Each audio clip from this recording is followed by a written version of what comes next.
Comenzaremos el estudio de esa bella obra, Isis sin velo. Estamos en el tomo 1, capítulo 4, y en la última sección estuvimos analizando a esos científicos que estaban envueltos en un círculo vicioso que no los dejaba salir y encontrar la verdad.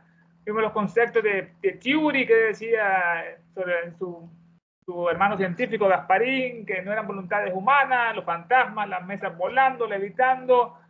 Y así nos quedamos en el tema analizando las preguntas del gran Sócrates. En ese tema nos quedamos. Específicamente, Sócrates es la primera idea que nos viene a la memoria de la Magna Grecia antigua. Es Sócrates, no son las ruinas del bello Partenón que un día estuvieron allá ahí en aparte ni la estatua de Zeus olímpico o el templo de Artemisa que estaba en las 7 maravillas del mundo antiguo, o la gran diosa Atenea con su escudo y su lanza saliendo de la mente del Zeus, una hija de la mente, Manasaputra. No, no son ellos, sino que también la cabeza, ¿quién? Sócrates. No. ¿Por qué será Sócrates? ¿Aló? ¿Sí? Hola, ¿sí? Poner no notification o algo así. Sí, que no entre llamadas. ¿Ernesto? Sí, sí. Debe ser. Dime. En la aplicación de Skype. Para que no ¿Cómo? Sí, María, dígame, Tania, salió, parece. Bueno, ¿qué está pasando? ¿Están ahí, Argelia? Sí, yo sí estoy aquí. Ah, ok. Bueno, estamos esperando que vuelvan los hermanos. Sigamos con Sócrates. Entonces, era ese gran filósofo, ese que caminaba, que hacía la mayéutica, Sócrates. Sí, hola, Tania, ¿qué pasó? Dime. Perga totalmente Skype. Sí.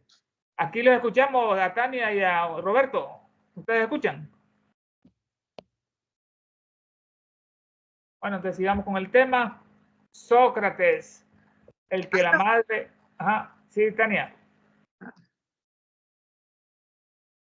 Sócrates, que la madre era una partera, atendía los partos de las mujeres, y él decía que él hacía lo mismo con sus hijos. Ajá, Tania, dinos. Mejor lees. Bueno, lo importante es que continúe. Sí. Ahí lo escuchamos, Tania, lo escuchamos. Otra vez. Voy a salir, voy a apagar el teléfono. ¿Qué no será más? Entonces estamos con Sócrates, la mamá era partera y él decía que aplicaba la misma técnica con sus discípulos, sus seguidores, que él no daba luz, sino ayudaba a la gente a que diera luz sus propias ideas, sacarla con una técnica llamada la mayéutica. Sócrates no era iniciado, reveló verdades que eran prohibidas hacerlas públicas. Reveló verdades que solo se adquirían en las iniciaciones, en los misterios de Eleusis o Samotracia. Sócrates, pero él no quebrantó ningún juramento porque no estaba iniciado. Fue su daimón, su espíritu, quien le revelaba conocimiento secreto esotérico. Su demonio. Tenía un discípulo, él, que era bastante político, bonito, un joven, que al escuchar a Sócrates hablar la verdad de los políticos, que eran grandes corruptos, que eran ladrones. En esa época ya había pasado la era de Pericles dorada. Onito lo acusó públicamente un seguidor que estaba insultando la memoria de quienes eran supuestamente personas respetables políticamente hablando, reyes, otra cosa, pero eran grandes corruptos. Le decía la verdad a Sócrates, le decía la verdad acerca de los corruptos políticos de su era y fue juzgado por corromper a la juventud. Fueron los cargos: corromper a la juventud, el gran Sócrates, o no creer en los dioses griegos, segundo cargo, e introducir dioses extranjeros, el dios de misterio Dino que hablaban por ahí. Esos son los cargos que usaron a Sócrates. Corrompía a la juventud, que no creían los dioses griegos y estaban introduciendo dioses extranjeros. Platón era un gran aristócrata de clase alta, estaba destinado a ser un político de la Grecia, pero un día escuchó a Sócrates hablar en un parque y se quedó convencido de que ese hombre decía la verdad. Le hizo un efecto que cambió su rumbo, su destino, y así lo escuchó. Fue su discípulo Platón por mucho tiempo de Sócrates, y después de eso él hicieron el juicio. Eso está en la Apología de Sócrates, un diálogo platónico. Le dieron la oportunidad de irse al exilio, pero él dijo que no, que ya estaba anciano, que ya no podía vivir en otro lugar que no sea Atenas y que lo juzgaran por el caso. Entonces rechazó que lo exiliaran, y la segunda era la sentenciaron a tomar el veneno, la cicuta, si salía lo que era culpable en este caso. Si era inocente, supuestamente no le iba a pasar nada. ese veneno no le iba a pasar nada, supuestamente decían los griegos, ¿no? Sus últimas palabras: se reunió en la celda con sus discípulos, uno tenía dinero y sobornó al guardia para que lo dejara, recibió la cantidad de dinero para que le dejara libre a Sócrates, pero Sócrates no se fue, dijo que no. Ahí analizamos el nivel de corrupción que había en esa época en la Grecia, dijo que no, que era faltar a esos principios que toda su vida había predicado Sócrates, la verdad, la virtud, la honra, y que si lo habían sentenciado, que él debía cumplir esa sentencia. Sus últimas palabras fueron de darle un gallo al dios Asclepio, la medicina, le dieron un gallo a ese dios, que lo sacrificara ese gallo al dios Asclepio. Esto quiere decir, significaba que la vida, según Sócrates, era enfermedad y la muerte era la liberación, era la solución, como después decía Buda, que debemos salir de esta rueda de nacimientos y muertes, el ciclo de Sansara. Así lo decía Sócrates: dele un gallo a Asclepio porque me voy a curar. Tomó la cicuta y falleció el gran hombre. Esta está en Apología de Sócrates. Después Platón quedó decepcionado del mundo griego de su época y se decidió buscar en sabiduría en Egipto. Se fue a Egipto como Pitágoras, el gran Platón, el discípulo de Sócrates, que lo conocemos gracias a él. Sócrates nunca escribió nada, sino solo Platón, sus diálogos, y después regresó Platón con la sabiduría de Oriente y fundó una academia en honor al dios Academo, que estaba por fuera del muro. Eran unos jardines muy bellos y ahí comenzó esa escena de luz que iba a iluminar el mundo, que eran las academias platónicas. Sócrates, volvemos a él. Las preguntas del gran Sócrates. Preguntó Sócrates a Cebes. Este Cebes era un discípulo de él que nació en el 430 a.C., influido por las teorías pitagóricas. Fue un sincero buscador de la virtud y de la verdad. Importante, busca la virtud y la verdad. Asertivo en argumentos y cauteloso en las decisiones era Cebes. Preguntó Sócrates a su discípulo Cebes: ¿qué es entonces lo que produce a partir de la muerte? ¿Qué pregunta, no? ¿Qué es entonces lo que se produce a partir de la muerte, Cebes? La respuesta fue la vida. Increíble, ¿no? Eso está en Platón. En el PDF dice Fedro, no, es un error del traductor, es en el diálogo Fedón, o sobre el alma, no Fedro. Es un diálogo platónico que se ambienta en las últimas horas de vida de Sócrates, antes de ser ejecutado por la cicuta, que lo hemos comentado, analizado. Y ahí en ese diálogo se analizan las ideas sobre la teoría de las formas. Estamos atrapados en nuestro espíritu, en estas formas, en estos cuerpos. La teoría de la reminiscencia, los recuerdos de las vidas pasadas, como hace una demostración que un esclavo sabía alta matemática con solo hacer unos dibujos en el suelo con una ramita y descubrió que él había adquirido conocimiento de geometría en otra vida anterior, porque en esa era esclavo. Y también se analiza la teoría de la metempsicosis, que la analiza bastante Pitágoras, que cómo la vida va cambiando de cuerpo en los animales, pasa de un oso a una hormiga, de una hormiga a un pez, etcétera, hasta que llega al ser humano y ya no es metempsicosis, sino es reencarnación metempsicosis. Las diferentes formas, todo eso se analiza en ese diálogo Fedón, lo escribió Platón, la teoría de la forma, las reminiscencias y las metempsicosis, como elementos de una discusión sobre la inmortalidad del alma. Esto es importante, nos dan esas herramientas, que el alma es inmortal. ¿Por qué? Tenemos los recuerdos de vidas pasadas, número 1, la teoría de la metempsicosis y la de las formas. Ese es el Fedón. ¿Qué pregunta que le hizo Sócrates a Cebes? ¿Qué es entonces lo que se produce a partir de la muerte? Discípulo, la vida, fue la respuesta. Esto está en Fedón, página 44. Y la siguiente pregunta fue: ¿puede el alma, siendo inmortal, será algo más que imperecedera? Se preguntan, ¿puede el alma, que siendo inmortal, puede ser algo imperecedero, que nunca muere, nunca perece? ¿Puede el alma, que es inmortal, dejar de ser imperecedera? Está en la otra traducción del PDF, está en Platón, igual es Fedón, página 128. Estamos en el PDF, dice lo siguiente. Preguntaba Sócrates, aquí no menciona a su discípulo Cebes, aquí se lo quitó el traductor, Clementerra. ¿Qué engendra la muerte? La vida, le respondieron. Aquí está Fedón. ¿Puede el alma, puesto que es inmortal, dejar de ser imperecedera? La segunda pregunta, que es de Sócrates. El profesor Lecon hace aquí a esta conexión, Elena, con el profesor Lecon, dice lo siguiente: la semilla no puede desarrollarse a menos que se consuma en parte. Qué interesante esa expresión. La semilla no se puede desarrollar a menos que se consuma en parte. La semilla no puede germinar sin que en parte se consuma. Otra traducción, ¿no? Como está el proceso de la vida y muerte. Este profesor Lecon, se llama Joseph, nació en 1823. Fue un profesor de química e historia natural. En 1852 se convirtió en profesor de geología en la Universidad de Georgia. y también fue profesor de fisiología, estudiaba el funcionamiento del cuerpo humano, tal vez con el hígado, el páncreas, etc.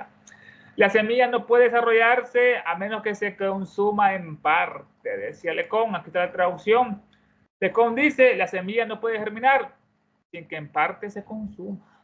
Y aquí viene ahora otra conexión con San Pablo, exclama, no cobra vida la semilla a menos que muera. Qué paradoja, no cobra vida la semilla a menos que muera. Otra traducción dice, no se vivifica la semilla si no muere. Para que la simiente se avive, es preciso que muera. Qué paradojas. Morimos desde que nacemos, estamos muriendo desde el momento en que nacemos. Elena, en el tomo póstumo de las biografías de Apolonio de Tiana, eso un capaz, le dedica un capítulo a San Pablo, el verdadero fundador del cristianismo. No fue Jesús, sino fue este ser San Pablo, que tuvo una historia bastante turbulenta. Primero era un gran asesino, judío, fariseo del Sanedrín. El asesino Saulo de Tarso era su nombre, Saulo de Tarso, un lugar Tarso. Saulo, perseguidor de Esteban, mataba a cristianos, se fingía ser de la secta y de la secta cristiana. Fue un simulador, un infiltrado que quería destruir el cristianismo, que se estaba apoderando de muchas personas, que ya no sacrificaban animales, ya no hacían expiaciones en la sinagoga, ya no mataban animales, ya no. Qué raro un Dios que pide, bueno, un demonio que pide sacrificios de animales para perdonar pecados. Ese era Jehová. Bueno, Pablo, un simulador, un infiltrado, escuchó una voz en Damasco, en Siria, Saulo, Saulo, ¿por qué me persigues? Dice él, ¿no? Quedó ciego y los cristianos son más paulistas que seguidores de Jesús, increíblemente, no siendo Jesús más puro, siendo un avatar. Esto ocurrió en el Concilio de Nicea, 320 años después de Cristo. Este emperador pagano, Constantino, un gran asesino, San Constantino, para los cristianos, se convirtió al cristianismo y quería que la religión oficial fuera de los ignorantes, las masas pobres, y puso el cristianismo con la religión. Antes fue perseguida por Nerón, Calígula, allá en el Coliseo, mataban a los cristianos, los devoraban las fieras. Y en ese concilio en Nicea, entonces colocaron 13 cartas paulinas, esos Gálatas, Hechos, Efesios, Colosenses, Tesalonicenses, Corintios, Romanos, etcétera, y solo colocaron 4 evangelios de Jesús. 3 son sinópticos, dicen lo mismo, Mateo, Marcos y Lucas. Solo Juan dice cosas más diferentes, habla de logos, habla de la luz, de aquí que allá. Y había mucho más evangelios de Jesús. Narra su vida oculta, sus años perdidos, que se fue a Grecia, que se fue a Egipto, que se fue a Persia, que se fue a la India, estuvo Jesús, y hasta el Tíbet. Ahí llegó Jesús a un monasterio budista. Lo dataron ahí, lo escribieron un libro en Pali, que estuvo un gran santo de Judea, San Isa, que está en tal fecha, y asombró, estudió mucho el conocimiento del Buda, aprendió a curar a las personas, y a la edad de 30 años tuvo que volver a cumplir su destino, volvió a Judea, que es donde aparece, donde San Juan lo bautiza, en el Jordán. Hay uno que viene allá, que no soy capaz digno de atarle las correas del zapato. Jesús, San Isa. Esto lo analiza más Elena en el tomo 4 de esta obra, estamos en el primero, en el tomo 4, es más esotérico, más oculto. Ahí habla del evangelio secreto que encontró un ruso explorador, Notovich, que se fue a un monasterio budista. Entonces, y ahí, bueno, estaba buscando información de Jesús y le dijeron los monjes que en su próximo viaje ahí mismo, que le iban a dar más información. Notovich, el ruso, quedó sorprendido porque él no pensaba volver, ¿no? Tan largo ese viaje, no había aviones en esa época, hasta el Tíbet. Y cuando se iba de esa lamacería, se cayó por un guindo y se quebró una pierna, y así lo encontraron los monjes budistas, lo curaron, lo llevaron otra vez al monasterio, y ahí estaba reposando de su fractura, y le dieron, ahí estaban unos rollos de papel, muchos pergaminos para leer, y había uno, y él, como sabía Pali, lo tradujo y hablaba del evangelio perdido de Jesús, los años perdidos de Jesús. Notovich lo tradujo y quedó totalmente conmocionado por lo que decía ahí Jesús. Había muchos más libros de él en los evangelios, en Concilio de Nicea. Entonces los sacerdotes católicos usaron la suerte del santuario, que cerraban con llave los evangelios, y lo único que iban a entrar en el canon eran los que iban a estar sobre el altar. Pusieron en el altar todos los libros, no los evangelios. Y dice Elena sarcásticamente que hay que ver quién guardó la llave en esa noche. Cuando al día siguiente llegaron, solo estaban los 4 evangelios, Mateo, Marcos, Lucas y Juan, y los demás estaban tirados. Increíble. Bueno, entonces los cristianos son más paulistas que seguidores de Jesús. Pablo era un gran asesino, como hemos analizado, era un templo sucio, no como Krishna, Buda o Jesús, pero ahí fue el gran error de Jesús. Ahí da Pablo, el verdadero fundador del cristianismo, cómo lo destruyó Saulo de Tarso, el verdadero evangelio. Dice él, bueno, no cobra vida la semilla a menos que se muera, no se vivifica si no muere. En este caso, la otra, para que la simiente se avive, es preciso que muera. morimos desde que nacemos, desde la fecundación, el ovario, la semilla. Dice acá, una flor florece, florece, y luego se marchita y muere, es el ciclo. Florece, se marchita y muere la flor. Porque y la pregunta es, ¿por qué las flores dan su aroma? Le preguntaron una vez. ¿Por qué las flores dan su aroma sin que haya nadie que las oliera? Entonces la respuesta es porque es parte de su naturaleza. Es su naturaleza benigna, bondadosa, que la flor regala la fragancia, el sol nos da la luz, el agua está en la tierra, el aire, el oxígeno, la fotosíntesis, etc. Una flor florece, luego se marchita y muere. Deja detrás de sí una fragancia, un olor que perdura en el aire mucho después de que sus delicados pétalos se hayan convertido en polvo. Deja esa fragancia, un ejemplo, que perdura en el aire mucho tiempo desde que sus delicados pétalos se hayan convertido en polvo. ¿Qué es esa fragancia? Nuestro sentido material puede no ser consciente de ello, ¿no? De la flor, pero sin embargo existe. La gran pregunta, la gran respuesta, ¿no? De Elena, aquí la traducción es diferente, dice acá, se abre la flor, se marchita y muere, pero deja tras de sí el aroma, la fragancia que perdura en el ambiente cuando ya sus pétalos están hechos polvo. Nuestros sentidos corporales no lo advierten y sin embargo existe. Nuestros sentidos tan limitantes no se dan cuenta de todo esto. Nuestro sentido puede no ser consciente de ello, pero sin embargo existe. Miren el ejemplo que le tocaba a Roberto. Si se toca una nota en un instrumento, el sonido más débil producirá un eco eterno. Qué ejemplo más bello, ¿no? Si se toca una nota en un instrumento, puede ser el oboe, escuchando el concierto de Aranjuez, que es muy hermoso. Si se toca una nota en un instrumento, el sonido más débil producirá un eco eterno. Así es, nunca muere, mueve las vibraciones etéricas que repercuten en todo el universo. La pregunta, es la respuesta, nos da acá el eco. Dice acá, el eco de la nota emitida por un instrumento perdura eternamente. Así lo dicen bastante corto. Se crea una perturbación en las olas invisibles del océano sin orilla del espacio. Se crea esa perturbación con la nota emitida y la vibración nunca se pierde por completo, jamás. Se crea una perturbación, se quita el orden, la paz en las olas invisibles. Imaginemos esas olas invisibles, cómo se mueven todos allá en el espacio, en ese océano, que es la comparación que hacen. Se crea una perturbación en las olas invisibles de esa nota tocada, en las olas invisibles, en las ondas invisibles del océano sin orillas, sin costa del espacio. Es un océano puro, sin costas, que hermosa explicación de Elena. Y la vibración nunca se pierde por completo, nunca está ahí. Dice acá, el eco, la nota emitida por un instrumento perdura eternamente, jamás se extingue por completo la vibración de las invisibles ondas del mar sin orillas del espacio. Su energía, una vez transportada desde el mundo de la materia al mundo inmaterial, vivirá para siempre, eternamente. Su energía, de esa vibración, de ese sonido, una vez que cruza el mundo material al espiritual, una vez transportada, pasa el anillo, no se pasa, desde el mundo material, que estamos en el plano físico, el séptimo, y va hasta el mundo inmaterial, Adi Upadaka, los primeros planos, esa energía vivirá para siempre. Dice acá la traducción, siempre viven las energías transportadas del mundo de la materia al mundo del espíritu, siempre viven.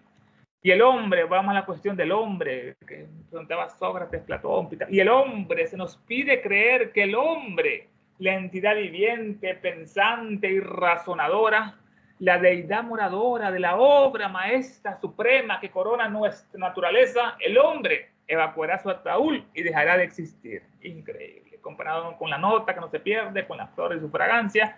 El hombre, entonces el tema del hombre, Elena, se nos pide creer lo que tienen los materialistas, la entidad viviente que somos nosotros, pensante, nos dieron el cerebro, nos dieron el manar, nos dieron ese regalo de la mente en el periodo Lemur, hace 18 millones de años, vinieron las jerarquías solares, los pites solares, los de Ángel, los de Venus, los Shukra. Antes el hombre era sin mente, como decían el Popol Vuh y otros libros, y más o menos lo decían en el Génesis, cuando estaban en el jardín, andaban desnudos como animales, no tenían pensamiento, hasta que la serpiente les dio la mente. Antes el hombre era Manasa, no tenía cerebro, Amanasa, mente, y le dieron el regalo a la jerarquía, como dice la doctrina secreta, en una estancia, con la mente abarcarás todo el universo. Aquella expresión, con la mente abarcaremos todo el universo. Conocemos la matemática, la ciencia más perfecta, que es infinita, ilimitada, no tiene principio, no tiene fin. Es igual como la seidad, la matemática. La mente, nosotros, el hombre, se nos pide creer la entidad viviente, pensante y razonadora. La deidad moradora, somos una deidad moradora en esta obra maestra suprema. La deidad manifestada somos nosotros. Este concepto también nos da la escuela espiritualista. La deidad moradora en la obra maestra suprema que corona nuestra naturaleza. La corona es el hombre en la naturaleza, ¿no? La deidad moradora, el hombre de la obra maestra suprema. No hay nadie más elevado que el hombre en el plano físico, en la tierra. Y la deidad moradora de la obra maestra suprema que corona nuestra naturaleza, se nos dice que evacuará su Atuaul y dejará de existir para siempre. Habría de abandonar su estuche para no vivir jamás. Dice el PDF acá. Y el hombre, preguntamos nosotros, el hombre, entidad que vive, piensa y razona, la divinidad residente en la obra maestra de la naturaleza, habría de abandonar su estuche para no vivir jamás. Lo que creen los materialistas en este caso, que preguntan, nos lanza Elena acá.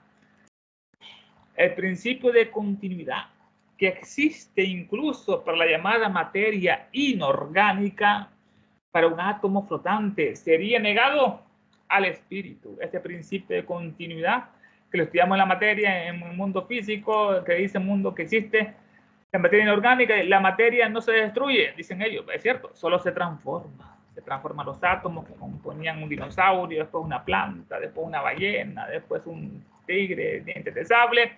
Los átomos nunca se destruyen, solo se transforman, hacen otras conexiones, otros enlaces, y ahí forman otros elementos, otros seres. La materia no se destruye, como dicen ellos, inorgánica, solo se transforma. Como la energía y el espíritu no se destruyen, solo se transforman. Pero en el mundo científico, ellos le dan esa continuidad a la materia que es eterna, pero se la niegan a nosotros mismos, al espíritu, que paradigma, el principio de continuidad que existe incluso para la llamada materia inorgánica. Para un átomo flotante sería negado al espíritu, cuyos atributos son del espíritu. ¿Cuál es? La conciencia. Ya analizamos los lemures, pero la mente, la memoria, recordamos que facultad más bella recordar las imágenes. Nos tiene también la mente, el espíritu, y también en mayúscula nos da el amor. Son los atributos del espíritu: conciencia de arriba, memoria, mente, y baja el corazón al amor. Pero el verdadero amor, esta palabra tiene su significado esotérico. Si le quitamos la A, queda amor. Amor es mortal, todo lo que muere. Si en español, en otras lenguas sánscritas, le escribimos una A a una palabra, quiere decir totalmente lo contrario. Por ejemplo, en caso normal, anormal, la A. Aquí, amor.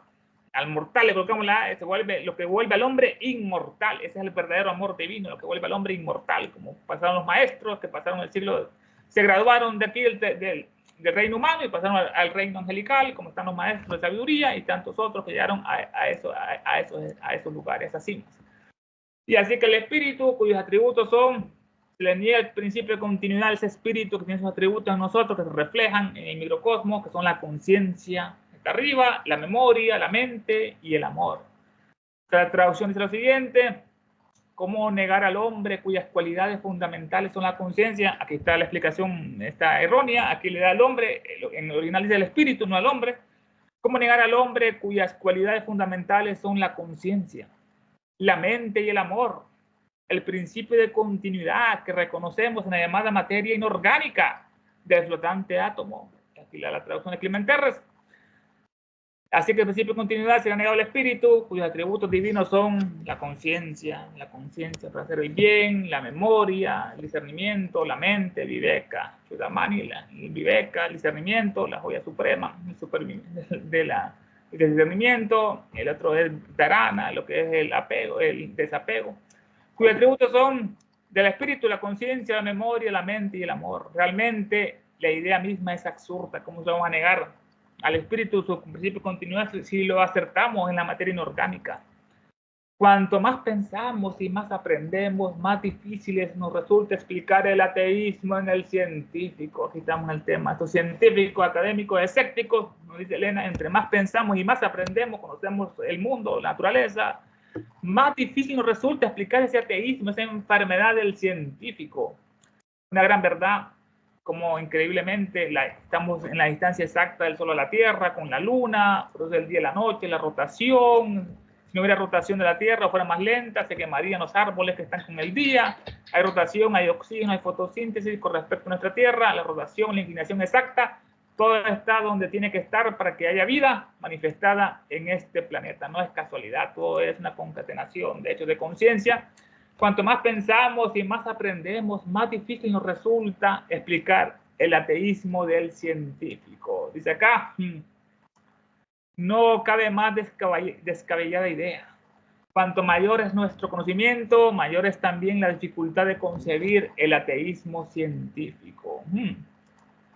Dice, bueno, podemos comprender fácilmente que un hombre ignorante de las leyes de la naturaleza, sin conocimiento ni de química ni de física, las fórmulas, puede ser fatalmente arrastrado al materialismo por su misma ignorancia, su incapacidad para comprender la filosofía de las ciencias exactas o de hacer cualquier inferencia, conclusión por analogía de lo visible a lo invisible. Como un científico dice, es capaz de explicar ese ateísmo. Y nos dice Elena, podemos comprender fácilmente que un hombre ignorante, un campesino que no ha tenido la oportunidad de cultivarse en las academias, universidades, un hombre ignorante de las leyes de la naturaleza que se manifiestan por todas las ciencias, sin conocimiento de ni química, los átomos, enlaces, las tablas periódicas, ni de física, la fórmula de gravedad. Este pobre hombre ignorante puede ser fatalmente arrastrado al materialismo por su misma ignorancia. Esto es una fatalidad que no da la palabra exacta, es una fatalidad caer en ese hoyo de Xila o Cariclis, ese materialismo que mata. El materialismo causa fatalidad, causa sufrimiento, causa pena, tristeza, indignidad. No vale la pena vivir una vida indigna de ser vivida. El materialismo hace eso, negando lo que son las aspiraciones espirituales del otro mundo, del juicio, la reencarnación, etc. Un hombre ignorante puede caer fatalmente arrastrado al materialismo por su misma ignorancia. No tuvo la opción de estudiar.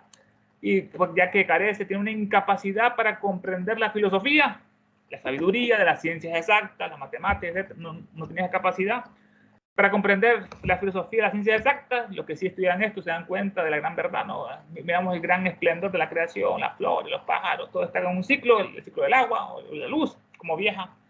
O este pobre hombre campesino, ignorante, tiene incapacidad para comprender la filosofía, la sabiduría, las ciencias exactas, o de hacer cualquier inferencia, cualquier conclusión por analogía. Nos da otra herramienta divina, Elena, la analogía, de lo visible a lo invisible. Esta analogía que está en aquel compendio de Hermes que dice, como arriba es abajo, como el cielo, así es la tierra, como adentro, así es afuera, como fue, así es y así será. Esto es interesante, como arriba es abajo, es una traducción muy bella de ese axioma cabalístico. Vemos los átomos, que son pequeños soles, que tienen sus electrones orbitando alrededor de ellos, así como el Sol tiene sus planetas, Mercurio, Venus, Tierra, Marte, Júpiter, Saturno, etc. Alrededor de ellos son átomos en un microcosmo y son soles en un macrocosmo. Esto es una analogía, como arriba es abajo, como adentro es afuera. Dentro de nosotros tenemos millones, trillones de células que viven en distintas partes, en el vaso, en los pulmones, en el corazón, y tienen sus funciones específicas, y solo las células que utilizan todas las neuronas del sistema nervioso, con el cual con los sentidos tenemos las ventanas y nos contactamos con el mundo exterior.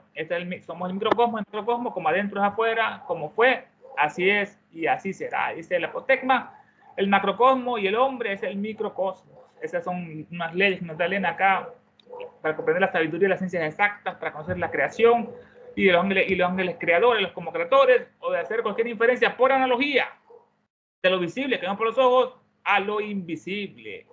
Un metafísico nato, un soñador ignorante, puede despertarse bruscamente y decirse a sí mismo, lo soñé, no tengo ninguna prueba palpable, tangible del sueño, de lo que imaginé, todo es ilusión, todo es maya.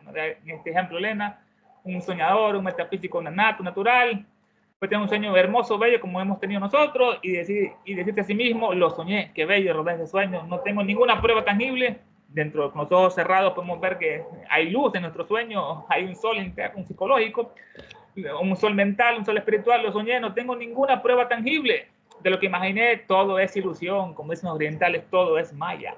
Pero para un hombre de ciencia, para un hombre científico, familiarizado con las características de la energía universal, que está familiarizado con estas características, este científico. Dice, esta energía universal, bueno, puede ser prana, Fohat, y cómo se manifiesta, como luz, sonido, electricidad, magnetismo, calor, energía atómica, son los que estudian los científicos, que están familiarizados con todas esas ciencias. Pero para un hombre de ciencias familiarizado con las características de la energía universal, sostener que la vida es meramente un fenómeno de la materia, como dicen ellos, solo es un fenómeno de la materia, la vida, una especie de energía, como dicen ellos, una especie de energía, equivale simplemente a confesar su propia incapacidad para analizar y comprender adecuadamente el alfa y el omega, incluso de esa materia que veía. Final en Helena, entre Epicteto nos dice, a un hombre ignorante le pasa a un soñador innato, todo es ilusión, un sueño, pero para un hombre de ciencia familiarizado con las características, con las modalidades de la energía universal, Fohat, prana, luz, sonido, electricidad, magnetismo, calor, etcétera, sostener ellos que la vida es meramente un fenómeno de la materia. Como dicen, como un fenómeno de la materia no puede ser una especie de energía. Equivale simplemente a confesar su propia incapacidad para analizar y comprender adecuadamente el alfa, el principio y el fin, incluso de esa misma materia. Acá el PDF dice, para cerrar, dice lo siguiente: puede caer funestamente en el materialismo un ignorante, empujado por la ignorancia, por la incapacidad de comprender la filosofía de la ciencia, ni de colegir ninguna analogía entre lo visible y lo invisible. Un metafísico por naturaleza, un soñador ignorante, puede despertar bruscamente de un sueño y atribuir, dice, a ilusión. Y en sueño todo cuanto imaginaron, vieron en sus sueños, sin pruebas tangibles, palpables. Pero un científico familiarizado con las modalidades de la energía universal, prana, no puede sostener que la vida es tan solo un fenómeno de la materia, solo es un fenómeno de la materia, es el materialismo, ¿no? So pena de confesar su incapacidad para analizar y debidamente comprender, analizar y debidamente comprender el alfa y el omega de esa misma materia que están estudiando. Hermanos, los micrófonos son suyos, cualquier comentario, pregunta, opinión son totalmente bienvenidos. ¿Qué le pareció el bello estudio de esta noche que nos regaló Elena en esta obra sublime, Isis sin velo?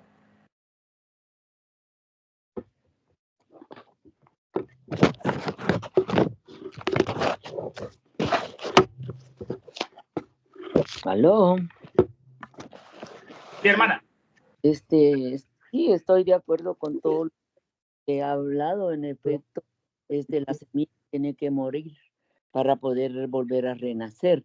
El aroma, eso me llama enormemente la atención, porque no se puede definir, se dice aroma, no se puede definir con forma, es aforme, entonces, pero que queda, ¿verdad? Entonces, me pareció eso que sí lo sabemos, que somos los que fuimos, que seremos, que esto es continuo y que lo que vivimos es un fenómeno. Estoy completamente de acuerdo a eso. Ahora yo leí algo en la doctrina secreta respecto a Platón. Platón, él hizo un juramento, dice él, que hizo un juramento de silencio.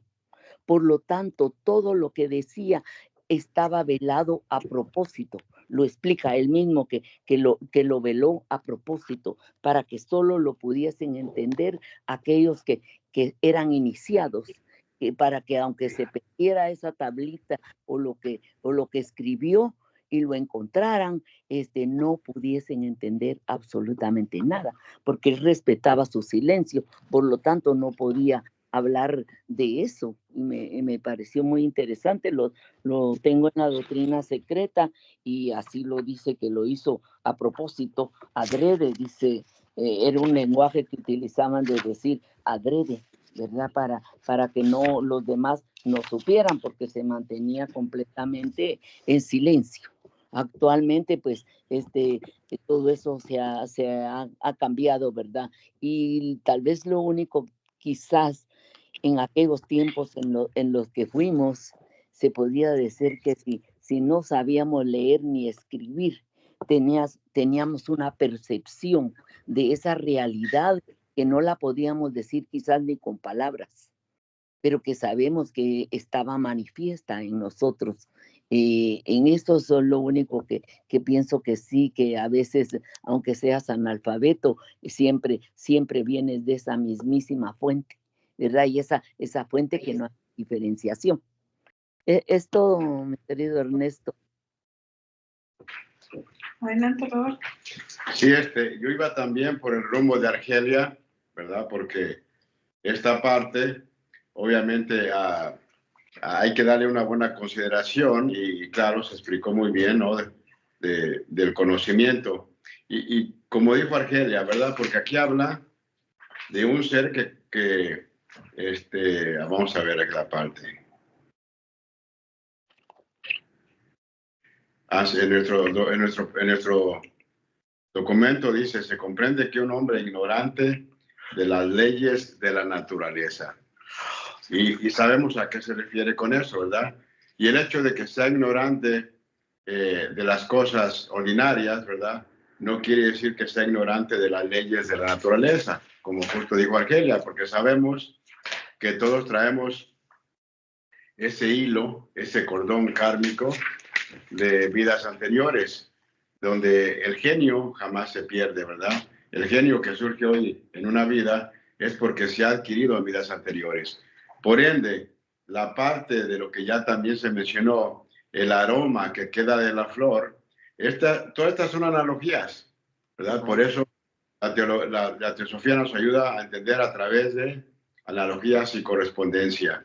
Y esto que ya se leyó, ¿verdad? Que de la flor solo queda el aroma, es entonces en el ser humano, el aroma que queda es lo que a veces se llama sutratma, ¿verdad? Es ese hilo, sutra atman, el hilo de la inmortalidad. Entonces, por eso esta analogía de la flor y el aroma se corresponde al ser humano, ¿verdad? La flor, el fruto del ser humano, deja un aroma. La flor, la planta, el ser humano, incluso sabemos que la planta siempre significan muchas cosas, ¿no? Como la planta esta de la flor de loto, la flor de loto. Entonces, la flor y el fruto, el aroma, ese es su trama en nosotros, en el ser humano. Entonces, si ese es su trama, sabemos que es ese hilo conector con nuestro espíritu. Entonces, por eso puede haber seres que no han pasado por universidades, pero de alguna manera, como dijo Argelia, pueden intuir estas leyes de la naturaleza.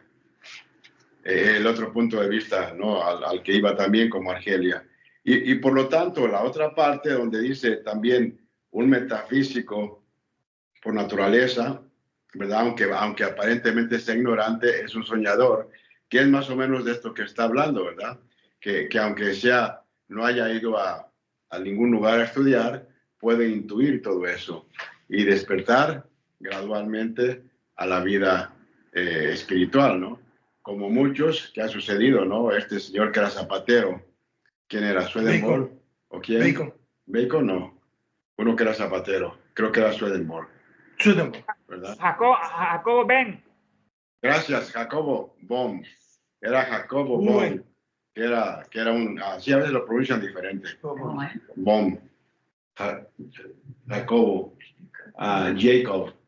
Justin, how do you pronounce, Jacob Bohm? Is it Bohm? Remember that? Yeah, Jacob Bohm. Bohm, thank you. Yeah, O sea, era Jacob Bohm. Entonces, más o menos conocemos su vida, ¿verdad? Cómo vivió.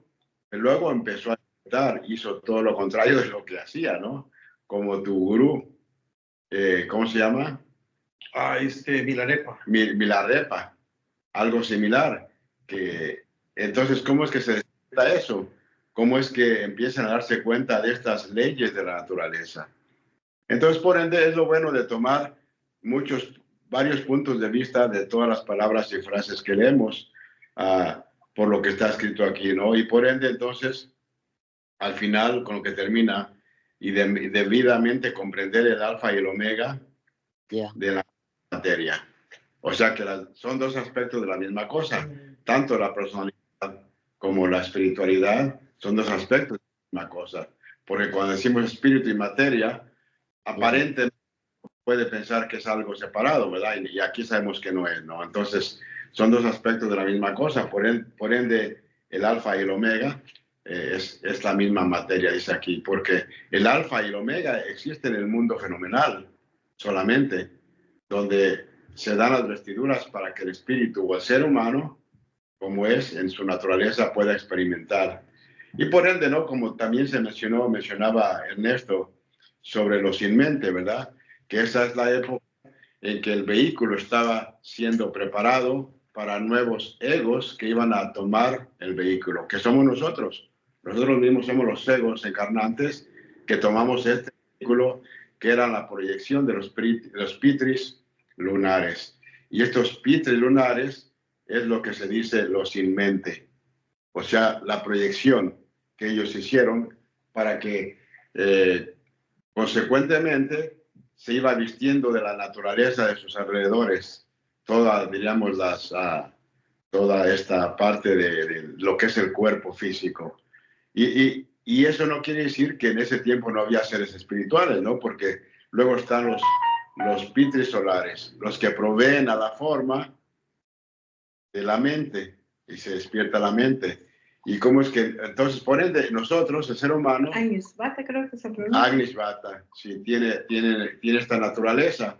La naturaleza de el vehículo, el cuerpo lunar, la naturaleza del espíritu, Atma Buddhimanas, el pitri solar, y la idea de que nosotros, como triada, somos la mónada, que entonces ahora incorpora estas dos partes, la inteligencia y la forma o la materia. Y entonces el propósito es de elevar la materia para que vayan surgiendo todos estos... No decepcionar el alma. ¿Sí? ¿No qué? Decepcionar el alma. Ah, sí, para no decepcionar el propósito del alma, claro. Gracias, era todo. Adelante, Luis. Sí, antes de la concilio de Nicea, se dio el concilio de Tentro, ahí en la ciudad una ciudad de Turquía. Ahí se reunieron en el 310, se reunieron un gran grupo de los que tenían los libros, los documentos canónicos, los documentos de los evangelios. Eran una evangelios.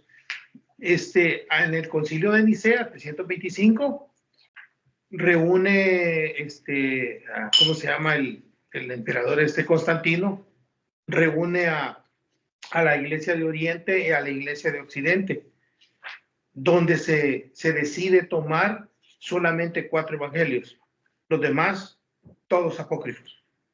Eran un vasto número de evangelios. La Iglesia de Oriente y la Iglesia de Oriente, hay 2 cosas que no reconoce. O sea, entre ellos, la iglesia ortodoxa no reconoce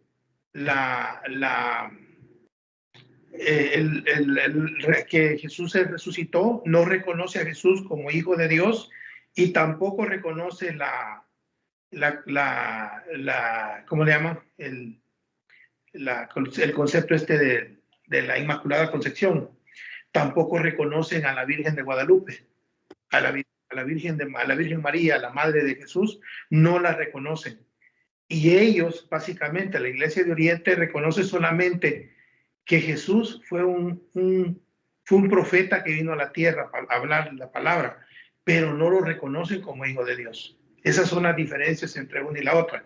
La otra cosa que quiero decir es que esta línea discipular, casi todos, entre ellos Platón y también Eliphas Levi, le dan concepto para velar información no cayera en manos de profanos.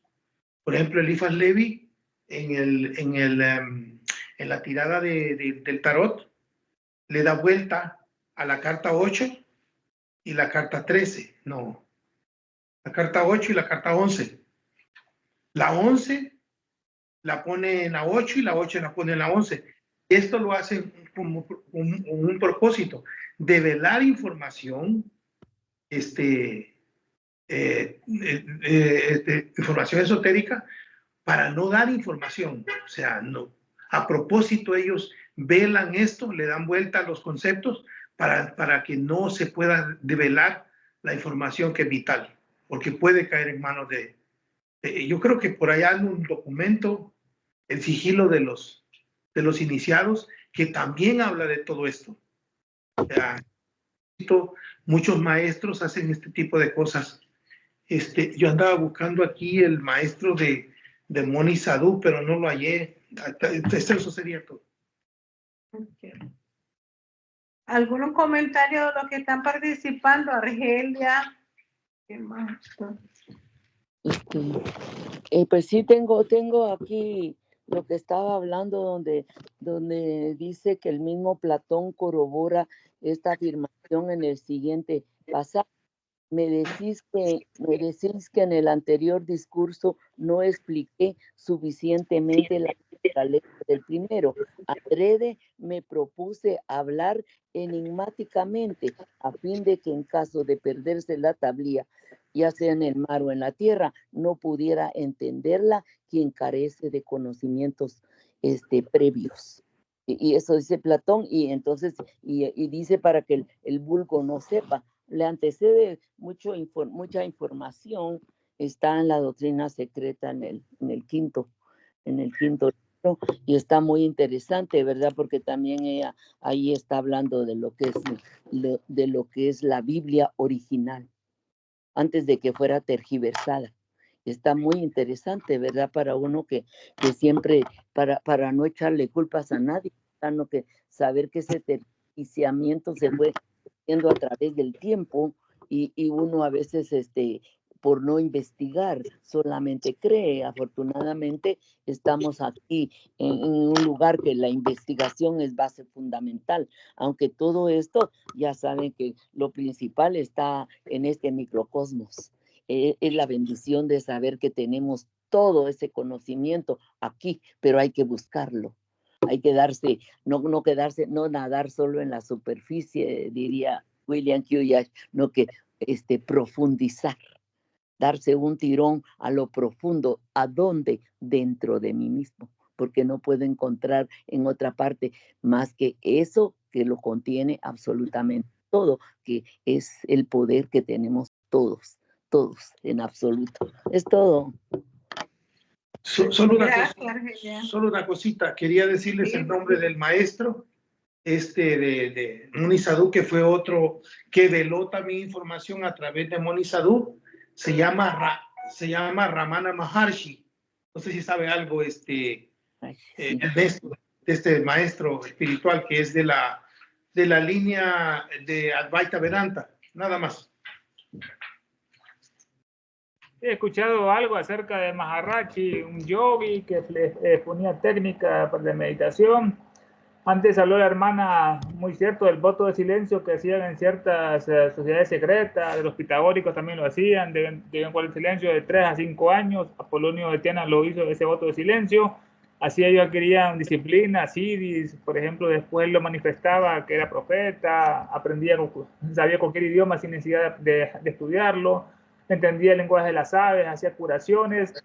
Eso lo hacían pitagóricos allá en Crotona. Pitágoras, un gran iniciado que viajó a Oriente, estuvo con los ascetas hipnosofistas de la India, ahí aprendió sabiduría, después volvió a su pueblo, a Crotona, y fundó esa escuela que en el frontispicio decía: si no sabes de matemática, música y astronomía, no entres acá, que eran las ciencias preliminares, ¿no? La astronomía, matemática, la música, la esfera. Y el hermano habló también acerca del gran cisma que hubo de la Iglesia Católica, donde nació la Iglesia Ortodoxa.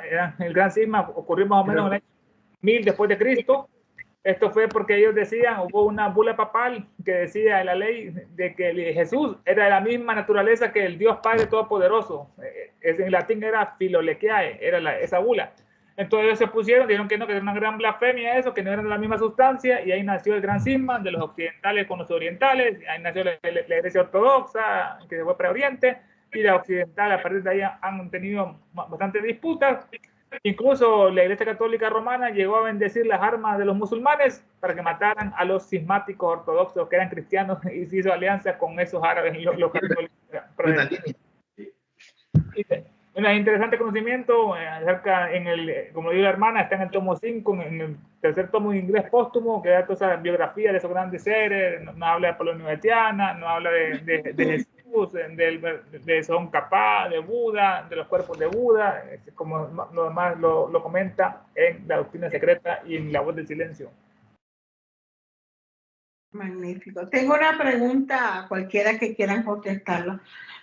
Aquí se nos dice a la página 137, 1, 2, 3, 4, 5, 6, en la sexta línea dice, siempre viven las energías transportadas del mundo de la materia al mundo del espíritu. Entonces, solo ese no puede ser al revés, es mi pregunta.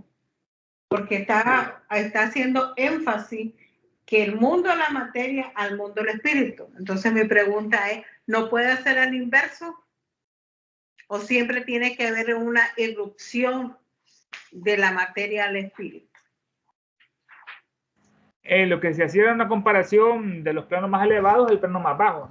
Como sabemos, estamos en el plano físico, es el séptimo plano, y todas las energías, todo viene de los primeros planos, de los superiores, de arriba abajo, Adya, Upadaka, Átmico, Manásico, Búdico, hasta llegar al pránico, cámico, astral, y llegamos al plano físico, como estudiamos la vez pasada, la luz astral. Pero siempre todo es solo una cristalización de espíritu, todo, pues hasta la materia esta es una cristalización, solo que está en las modalidades más groseras de la materia, pero esa materia se puede sublimar y siempre está en contacto con el mundo espiritual, ya sea por el alaya, por el anima mundi, por Mahal, la mente universal, o por la casa mismo, o el Bhabavad que decían los budistas, Mulaprakriti y los hindúes, es esencia que todo lo llena, que todo lo penetra y que todo lo informa. Nos dice el glosario acerca de eso. Gracias, Ernesto. Adelante, Robert. Sí, si notamos que esto está después de cuando dice que el eco de una nota emitida por un instrumento perdura eternamente. Lo cual quiere decir que estos son los ciclos que estamos creando. Porque un movimiento, un sonido de abajo para arriba hace que repercuta en el mundo del espíritu. Luego, como ya se explicó, como dijo Ernesto, luego del espíritu surge eso. Ahí tenemos karma y reencarnación. Es causa y efecto. Estamos causando este movimiento que, aunque aparentemente desaparezca, para nosotros nunca desaparece y luego regresa a nosotros. Luis hablaba de ¿qué dijiste? La concatenación, o sea, estas causas y efectos. Entonces, obviamente, estamos en un círculo, ¿verdad? Este ciclo que estamos activando de abajo hacia arriba y luego activa, como dijo Ernesto, de arriba hacia abajo. Entonces, por ende, estamos siempre continuando el movimiento que es eterno, porque primero todo surge del movimiento eterno, ¿verdad? Que se nos dice que incluso en el estado de Pralaya hay un movimiento desconocido, ¿no? Para nosotros o para mí, pero entonces es el que hace y causa todos los mundos, que a la vez nosotros estamos contribuyendo a causar los mundos futuros. ¿Cómo va a ser el próximo globo o el estado de conciencia terrestre? Es lo que nosotros estamos causando, junto con lo que ya viene de arriba, ¿verdad? Entonces, es esta, si recuerdan que una vez, creo que es una carta de Blavatsky a Sinet, o de los maestros a Sinet, donde está un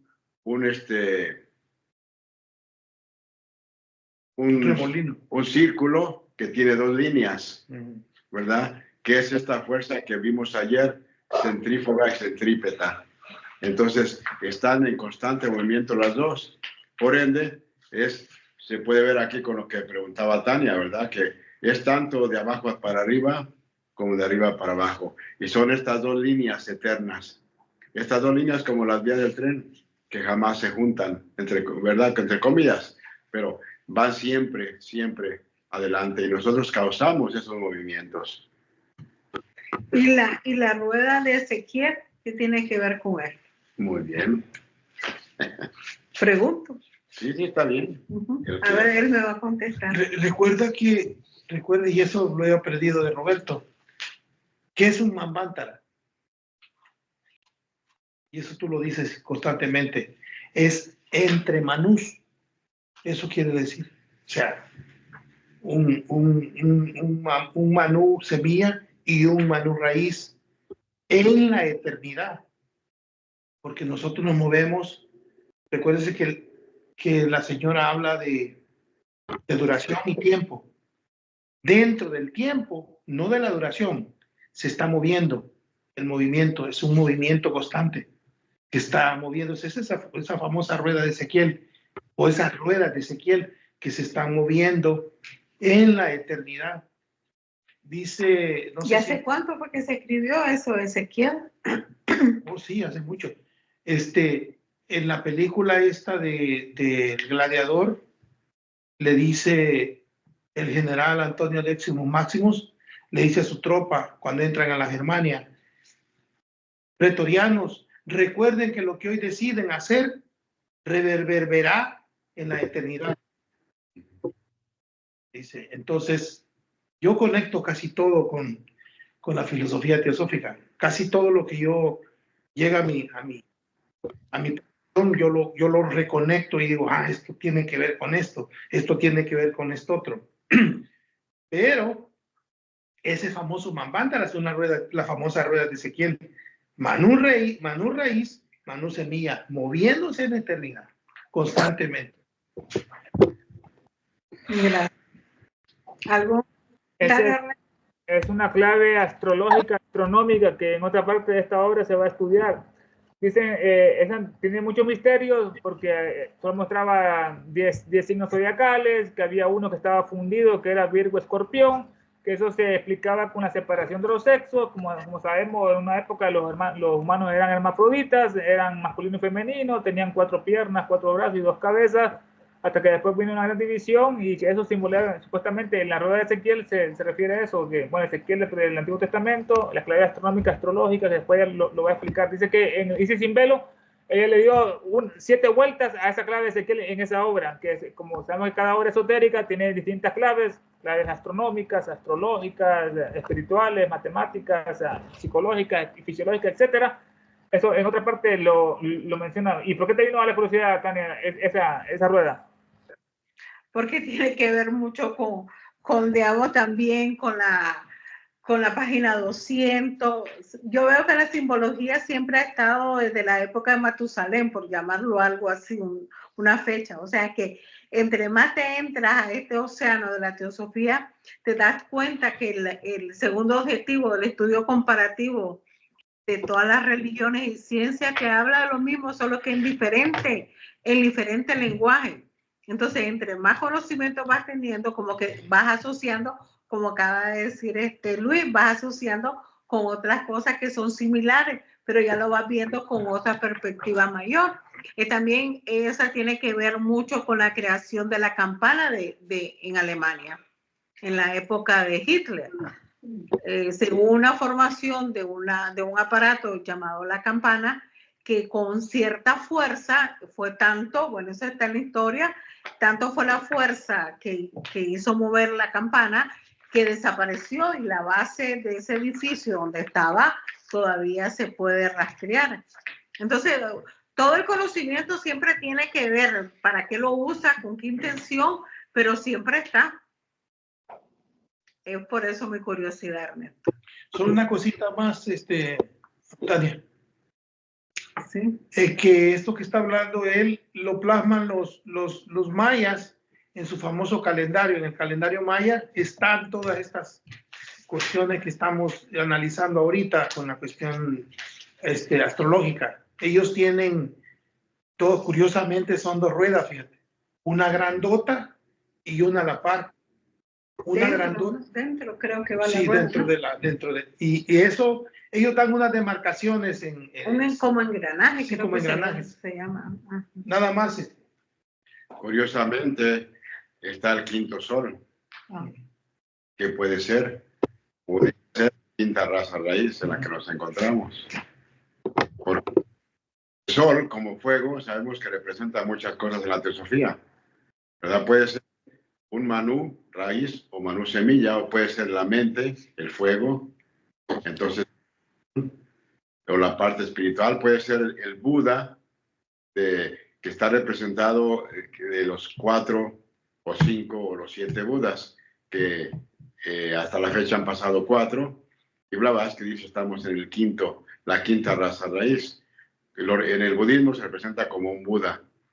Entonces, no sé, pero los aztecas pudieron haber representado el quinto sol. Claro, no es que hayan dicho es la quinta raza raíz, ¿no? Pero algo percibían de por qué se ha llegado solamente hasta el quinto sol.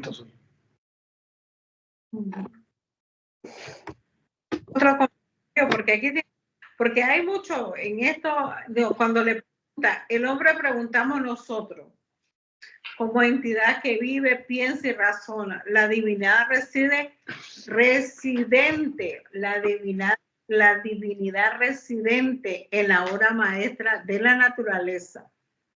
Habría que abandonar su estuche para no vivir jamás. ¿Cómo negar al hombre cuyas cualidades fundamentales son la conciencia, la mente y el amor? Y el amor con mayúscula, aquí no. Me llamó la atención la analogía de la palabra amor. ¿Ah? Qué interesante, Ernesto. Ya me hiciste investigar un poquito más eso. Ernesto, todavía yo tengo una pregunta, quizás tú puedas ayudarme en esto. Dale, hermana, a ver si te ayudamos aquí, dale. Perdón, es que solamente quería hacer una pregunta respecto a la alimentación sádvica. ¿Tú crees que es una de las unas, verdad? Sattva, tamas y rajas, pero dice que uno debía de comer un alimento sádvico. ¿Cuál sería, dentro de tu pensamiento, cuál sería una comida sádvica? Sería todo lo que armonice nuestro cuerpo, nos da energía y no causa sufrimiento a terceros. Por ejemplo, todas las frutas que hay en la naturaleza, manzanas, uvas, naranjas, mangos, tamarindo, etcétera. Todas las legumbres que también hay en la tierra, todas las semillas, el trigo, el arroz, todo esto serían los alimentos sádvicos. Ya, eso es muy importante saberlo porque es lo que nosotros debemos. Así también en el futuro dejar de consumir ningún alimento, ningún cadáver, por el pobre sufrimiento de animales que lo llevan los mataderos, que esa sangre derramada en esos lugares que genera un mal karma para los países que lo hicieron. Eso pasó en la India cuando autorizaron esos mataderos tan horribles. Es un karma muy negativo, ver cómo sufren los animales, en las granjas, los pollos, los cerdos, todo eso hay que evitarlo y más bien hay que tratar de hacer la alimentación vegana, que es la más saludable de todas. Muchas gracias. Sí, entiendo esto. Muchas gracias. Bueno, si no hay ningún otro comentario, damos por cerrada. Hasta la próxima, entonces. Gracias a todos. Gracias, buenas noches. Buenas noches. Gracias a todos, buenas noches.